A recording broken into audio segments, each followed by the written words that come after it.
முதல் செய்தி, கடந்த 2 தினங்களாக எல்லா நியூஸ் சேனல்லையும் பரபரப்பாக பேசப்பட்டது. இன்றைய தினம் 12 மணிக்கு என்ன நடக்க போகுது அப்படின்னு எதிர்பார்க்கப்பட்டது. பாஜகவிலிருந்து முன்னாள் மாநில தலைவர் அண்ணாமலை விலகினார் அப்படிங்கிறது ஒரு செய்தி. அந்த செய்தியோட வேல்யூ ஆடட் இன்னொரு செய்தியும் என்னன்னா, புதியதாக ஒரு இயக்கத்தையும் தொடங்கி இருக்கிறார். அது காலப்போக்கில் கட்சியாக உருவெடுக்கும் அப்படிங்கிறதையும் அவர் பதிவு பண்ணியிருக்காரு. இது செய்தியை நீங்க எப்படி பாக்குறீங்க? புதிய இயக்கத்தை முன்னெடுத்திருக்கக்கூடிய அதோடைய மெம்பர்ஷிப் டிரைவ் எல்லாம் இன்னைக்கு ஆரம்பிச்சிருக்காரு. அதற்காக அண்ணாமலை அவர்களுக்கு வாழ்த்துக்களை சொல்லுவான். பாஜகவிற்கு இது ஒரு சர்க்கிளாக இருக்கும் அப்படிங்கிறதுல சந்தேகம் கிடையாது.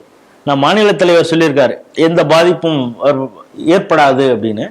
போகதான் தெரியும் உண்மையிலே பாதிப்பு எப்படி இருக்க போகிறது அப்படிங்கிறது. ஏன்னா இப்பவே கூட சில பொறுப்பாளர்கள்லாம் ரிசைன் பண்றதை நம்ம பார்க்குறோம்.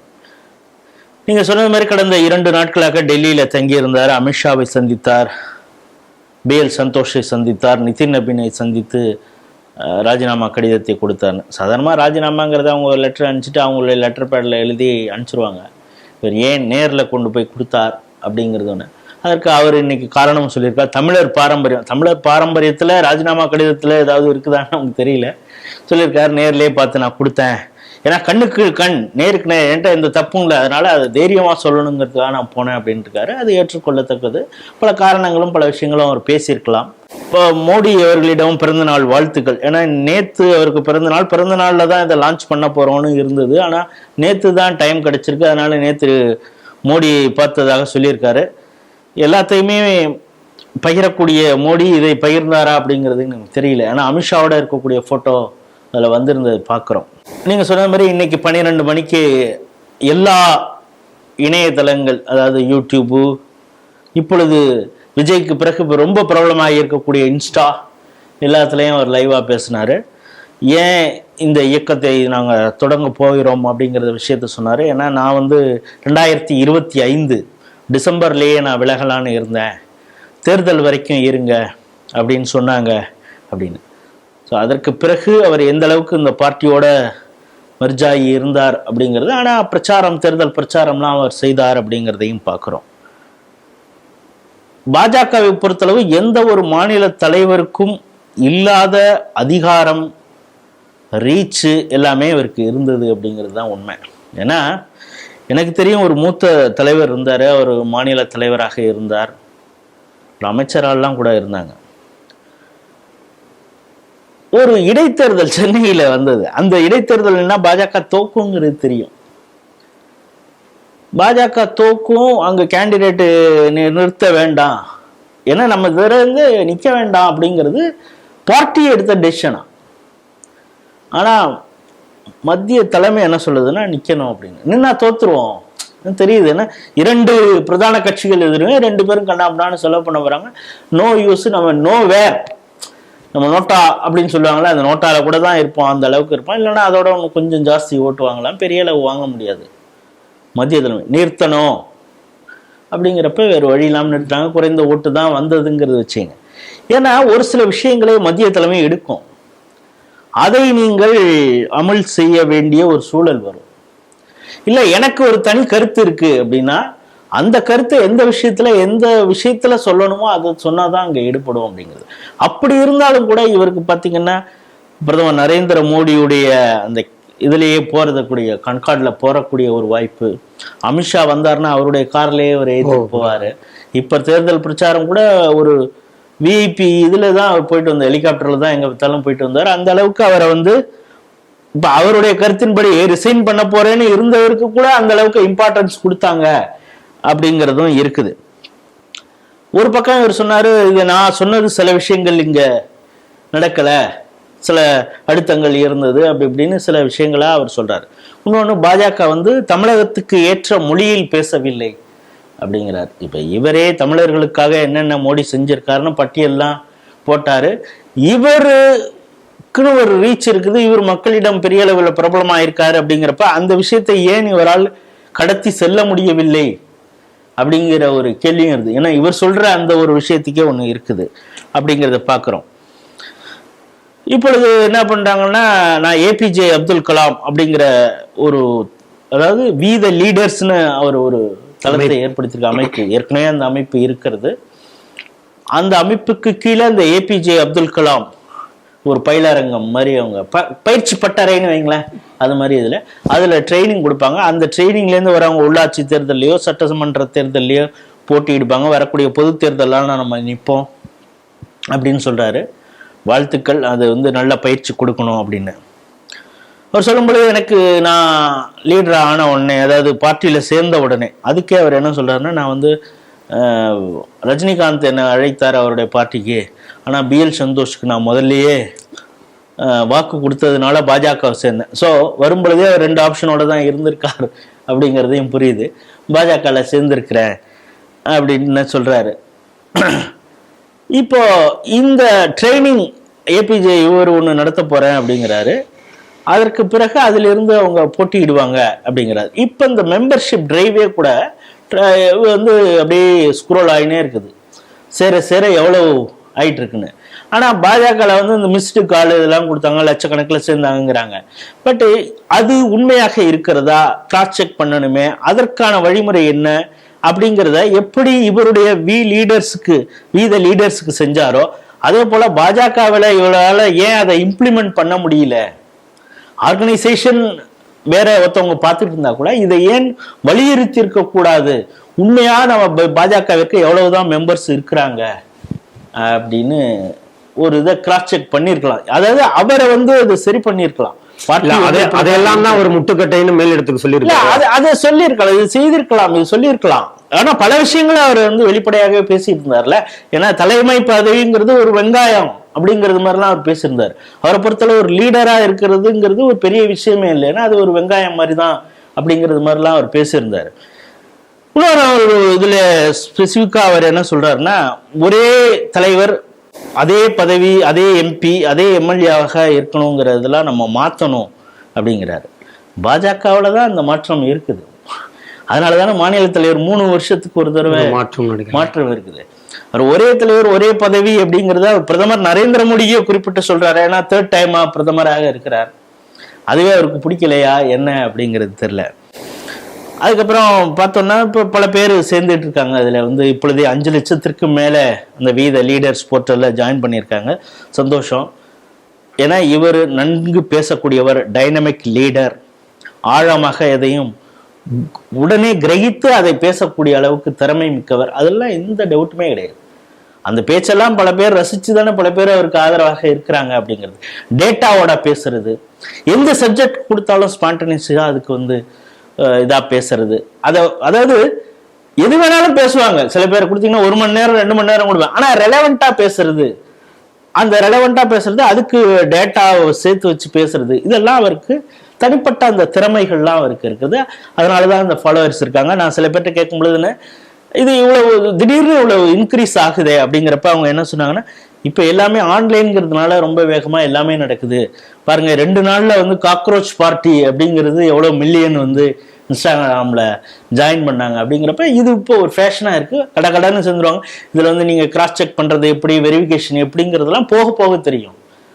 இப்ப பாத்தீங்கன்னா இப்போ அவ்வளவு பெரிய பார்ட்டிகள்லாம் கூட நடுங்கி போயிருக்குது. இந்த காக்ரோச் ஜனதா பார்ட்டியா CJP பார்த்து எல்லாம் பயந்துட்டு இருக்காங்க.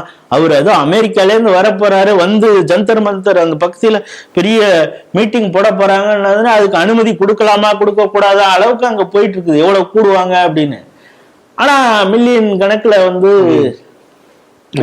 இதுல ஜாயின் பண்ணிருக்காங்க. ஸோ ஜாயின் பண்றதுங்கிற அதுக்கப்புறம் இது இத்தனை பேர் ஜாயின் பண்றாங்களே கேட்கும்போது அவங்க என்ன சொல்றாங்கன்னா, ரொம்ப தெளிவாக 2020க்கு பிறகு கட்சியிலே சேர்ந்தவர்கள் பெரும்பாலானவர்கள் அண்ணாமலை பக்கம் போவாங்க. 2014க்கு முன்பு அவங்க ரொம்ப திறமையாக அந்தந்த பகுதிகளில் வேலை பார்த்துருப்பாங்க மாவட்ட அளவில்.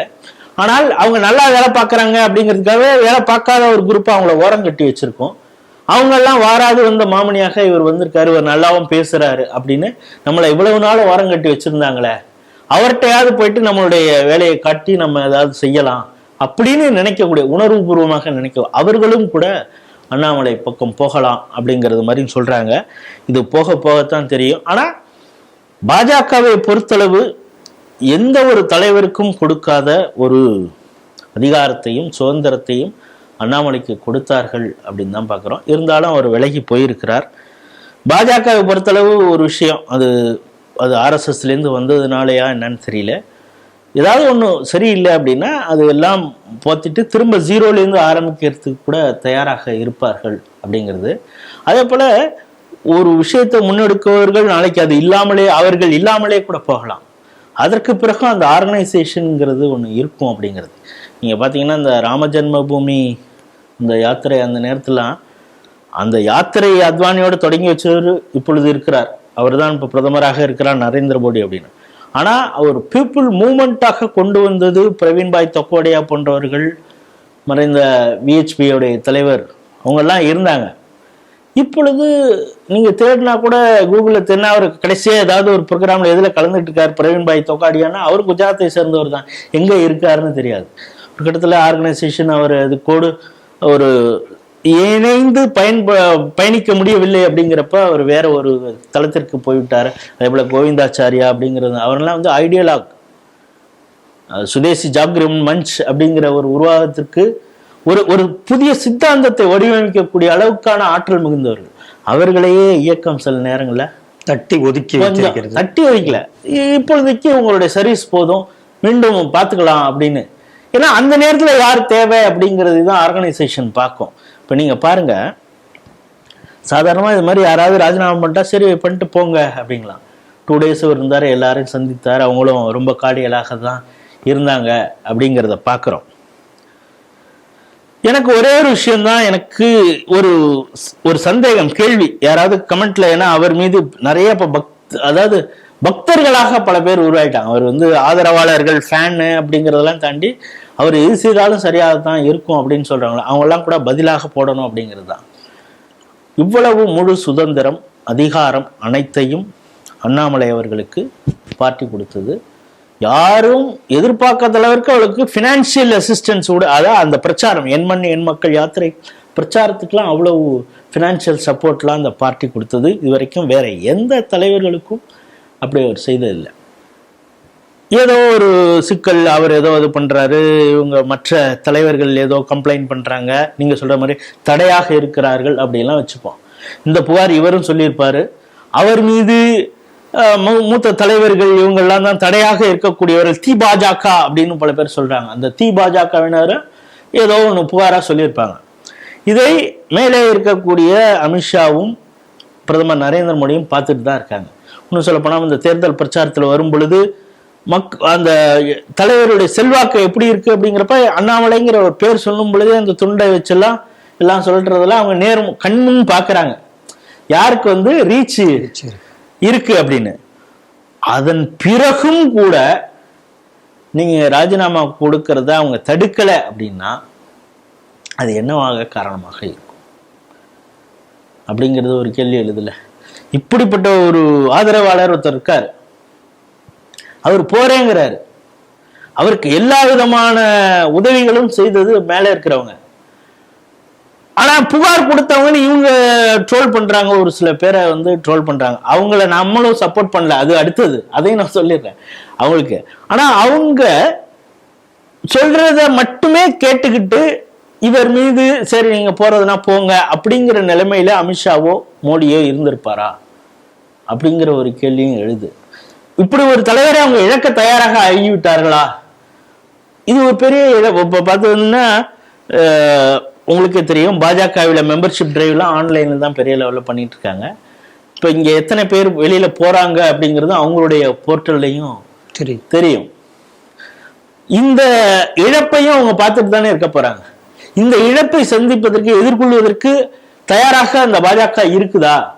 சரி, இப்படி இழப்பு நடந்தாலும் பரவாயில்லை அப்படிங்கிற ஒரு முடிவுக்கு வருவதற்கு எது காரணம் அப்படிங்கிற கேள்வி எல்லாம் கூட இருக்கிறது. இனியோ இது இளைஞர்களுக்கான காலம் அப்படிங்கிறாங்க. அதனாலதான் ஜென்சிக்கள் எல்லாம் ஓட்டு போட்டு தான் இப்பொழுது தாவேக்கு ஆட்சியா வந்திருக்குது. அதே போல ஜென்சிக்களும் இளைஞர்களும் நமக்கு ஆதரவாக இருப்பார்கள். அதற்கு தகுந்தது மாதிரி நம்முடைய சித்தாந்தங்களை, நம்ம பார்ட்டியுடைய ஐடியாலஜியை நம்ம கட்டமைப்போம் அப்படின்னு சொல்லியிருக்காரு அண்ணாமலை அவர்கள். நான் சந்தித்த தலைவர் நல்ல கண்ணு அப்படிங்கிறாரு. ஏபிஜே அப்துல் கலாம் தலைமையில பயிலரங்க தொடங்க போகிறார். ஆனா அவர் இங்க இருக்கக்கூடிய தீன் தயாள் உபாத்தியாயவையோ ஷியாமா பிரசாத் முகர்ஜியோ முன்னெடுக்கவில்லை அப்படிங்கிறதையும் பார்க்கும்பொழுது இவர் சொல்றாரு, தமிழ்நாட்டுக்கு ஏத்த மொழியிலே பாஜக பேசவில்லை அப்படிங்கிறாரு. பாஜகவுக்கு ஏத்த அளவுக்கு இவர் மெர்ஜாகலையா அப்படிங்கிற ஒரு கேள்வியுமே கூட இருக்குது. தொடர்ந்து பார்ப்போம் அடுத்தடுத்த கெட்ட நபர்களே. அப்புறம் அவர் ஒரு முக்கியமான விஷயத்த சொல்லியிருக்காரு. ஏன்னா அது நம்ம இந்த வீடியோக்கு கிளைங்க எப்படி கமெண்ட் பண்ண போறாங்கன்னு தெரியல. அவர் சொல்லியிருக்காரு, ஒரு பெரிய அளவு ட்ரோல் பண்ணக்கூடாது, அசிங்கமாக ஆன்லைன்ல எனக்கு ஆதரவாக இருக்கிறாங்கிற பேர்ல நீங்க என்ன வேணாலும் எழுதக்கூடாது அப்படின்னு சொல்லியிருக்காங்க. அதை அவர் இப்போது சொல்லி இருக்கிறார். ஒரு 2 வருஷத்துக்கு முன்னால சொல்லியிருந்தாருன்னா அது இன்னும் நல்லா இருந்திருக்கும். ஏன்னா அவங்களை சார்ந்தவர்கள் பெரும்பாலும் பாஜக தலைவர்களை தான் அதிகமாக பேசுனாங்க. திமுக அதிமுக காரர்களை சொன்னதை விட பாஜக தலைவர்களை அதிகமா ட்ரோல் பண்ணாங்க. நீங்க சொல்றது இந்த வார் ரூம் சொல்றீங்க, அவருக்கு ஆதரவாக இருந்தவர்கள். அது நான் அப்படி ஒரு பேர் கொடுக்கல. ஏன்னா இப்ப எல்லா கட்சியுமே வார் ரூம் வச்சிருக்காங்க, தனிப்பட்ட ஒவ்வொரு நபருமே வார் ரூம் வச்சிருக்காங்க. அதனால நம்ம அதை சொல்ல தேவையில்லை. ஆனாலும் ஆதரவாளர்கள் பல பேர் அப்படி எழுதுனாங்க. இனிமேல் இப்போதாவது அப்படி எழுதாதீங்க, பொறுப்போடு நடந்துக்கங்க, ரொம்ப ஆக்கப்பூர்வமாக செயலாற்றுவோம் சமூக வலைதளங்கள்லன்னு சொல்லியிருக்காரு.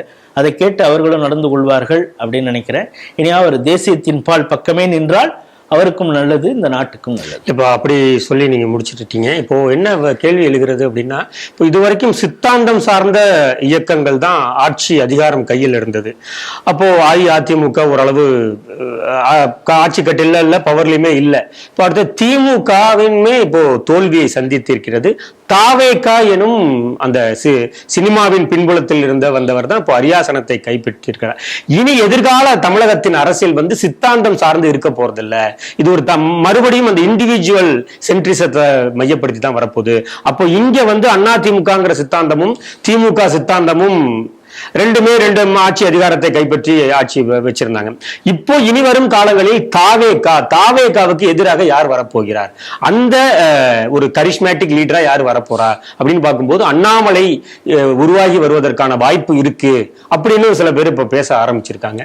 இது பாஜகவிற்கு இழப்பாக இருக்க போகிறதா, அல்லது தாவேகாவை ஈடு செய்வதற்காக பாஜகவே இப்படி ஒரு வாய்ப்பை அண்ணாமலைக்கு கொடுத்திருக்குன்னு பார்க்கலாமா? எதை நாங்கள் இழந்தோம் அது இருப்பதற்கு அப்படிங்கிற நிலைமையில தான் பாஜக இருக்கு. என்னடா வச்சிருந்தோம் போச்சு, இதுவும் போச்சு அப்படின்னு அவங்க இருக்க போறாங்க. அது ஒன்றும் பிரச்சனை இல்லை. நீங்க ஒரு முக்கியமான கேள்வியை கேட்டீங்க. இதை நான் இப்படியும் பாக்குறேன். நீ வேணும்னே இந்த கும்பகோணம் குசும்ப காட்டுறீங்கன்னு நீங்க நினைக்கலாம். இருந்தாலும் நான் அதை சொல்றேன். என்னன்னா, இப்ப இளைஞர்களை கவரக்கூடிய அளவுக்கு 2 தலைவர்கள் தான் இருக்காங்க. ஒண்ணு விஜய், இன்னொன்னு அண்ணாமலை. திமுகவிற்கு அது இல்லையே. எந்த கொம்பனாலும் திமுகவை அழிக்க முடியாதுன்னா அவங்க ஜென்சி டிஎம்கேன்னு ஒரு ப்ரோக்ராம் நடத்தினாங்க. அந்த ஜென்சி டிஎம்கேலேயே வயசான 50 வயசு கலந்து கட்டு, 50 வயசுக்கு மேலே இருந்தவங்க, 60 வயசு 70 வயசு கலந்து கட்டைகள்லாம் கூட உட்காந்து வந்தது. அதை வேற ஒருத்தவங்க எச்சரிக்கையாக வேற சொன்னான், நாளையில இருந்து நம்மளை ட்ரோல் பண்ணுவாங்க பாருங்க, வயசானவங்க எல்லாம் கூட உட்கார்ந்துருக்காங்கன்னு சொல்லிட்டு, அதோ பாரு அங்கு தெரிகிறது பாரு ஒரு குழந்தை, அந்த குழந்தை திமுக சார்ந்த குடும்பத்தை சார்ந்த குழந்தை, அந்த அம்மா அவங்க திமுகவை சார்ந்தவர்கள், அவங்களுடைய தாத்தா திமுகவை சார்ந்தவர்னு திரும்ப அதுக்கு தான் பேரை வச்சுட்டான், கொத்தூஸ், நாங்க கொத்தூஸ் அப்படின்ட்டான். ஸோ திமுகவுக்கு அதை தன்னை அப்படியே கொஞ்சம் சரி பண்ணிக்கலாம் அப்படிங்கிறதுக்காக இப்போ ஜென்சி டிஎம்கே, இப்போ அந்த அராஃபத்துங்கிற ஒரு பையனையா அவனை வீட்டுக்கே கூப்பிட்டு, இது ஆரம்பத்தில் அவன் கனிமொழி மூலமாக இதை ஆரம்பித்தான். அதுக்கப்புறம் அது டிஎம்கே ஐடி விங்கு ஸ்பான்சரில் அந்த ப்ரோக்ராம் நடத்தினாங்க. ஓரளவு அது ரீச் ஆயிருக்கு, எல்லாரும் கொஞ்சம் பெரிய எதிர்பார்த்ததை விட கொஞ்சம் கூட்டம் வந்துருச்சு அப்படின்னு ஒன்று ஸ்டாலின் அவர் வீட்டுக்கே கூப்பிட்டு அந்த பசங்களை இப்போ வாழ்த்து சொல்லியிருக்காரு. என்னதான் இருந்தாலும் அங்கே இளைஞர்களுடைய அந்த பங்களிப்புங்கிறது கொஞ்சம் கம்மியாக இருக்குது. இப்போ இந்த இளைஞர்களுடைய பங்களிப்பு கம்மியாக இருக்குது அப்படிங்கிற பட்சத்தில் அந்த இளைஞர்கள், அதாவது விஜய்க்கு போகக்கூடிய அந்த இளைஞர்களுடைய 1% அண்ணாமலைக்கு திரும்பினுச்சுன்னா நமக்கு லாபம் தான் அப்படின்னு டிஎம்கே இருக்கும். அப்படின்னா டிஎம்கேட ஃபோக்கஸ் என்ன, இந்த மத ரீதியான ஓட்டுகளை சரி பண்றது மட்டும்தான். இப்போ இந்த கிறிஸ்டிய ஓட்டுகள் அதிகமாக விஜய்க்கு போனுச்சு, பட்டியல் சமூகத்தினுடைய வாக்குகள் கொஞ்சம் போச்சு, முஸ்லிம்கள் வாக்கு, இளைஞர்களுடைய வாக்கு கொஞ்சம் போயிருக்குங்கிறாங்க. ஸோ அவங்களுக்கு அந்த கோர், அந்த ஓட்டை மட்டும் சரி பண்ணிட்டா போதும். மாசா இளைஞர்களை ஓட்டு போன தடவை விழுந்தது மாதிரி அடுத்த எலெக்ஷன்ல இந்த ஓட்டை கொஞ்சம் அண்ணாமலை பிரிச்சாருன்னா நமக்கு நல்லதாக இருக்கும் அப்படின்னு ஒரு திமுக இருந்ததுன்னா மீண்டும் திமுக மறு உருவாக்கம் பெற்று உயிர் பெற்று, அதாவது கிறிஸ்தவ பாஷையில, ஏன்னா இப்ப சபாநாயகர் வந்திருக்கிறதான்னு சொல்றாங்க, மீண்டும் உயிர் திரளக்கூடிய வகையிலே திமுக வந்துச்சுன்னா அதுக்கு காரணமாக அண்ணாமலை ஒரு வகையில் இருந்துவதற்கும் வாய்ப்பு இருக்கிறது அப்படிங்கிறது தான் நீங்க கேட்கிற கேள்வியை வைத்து நான் என்னால சொல்ல முடியுது.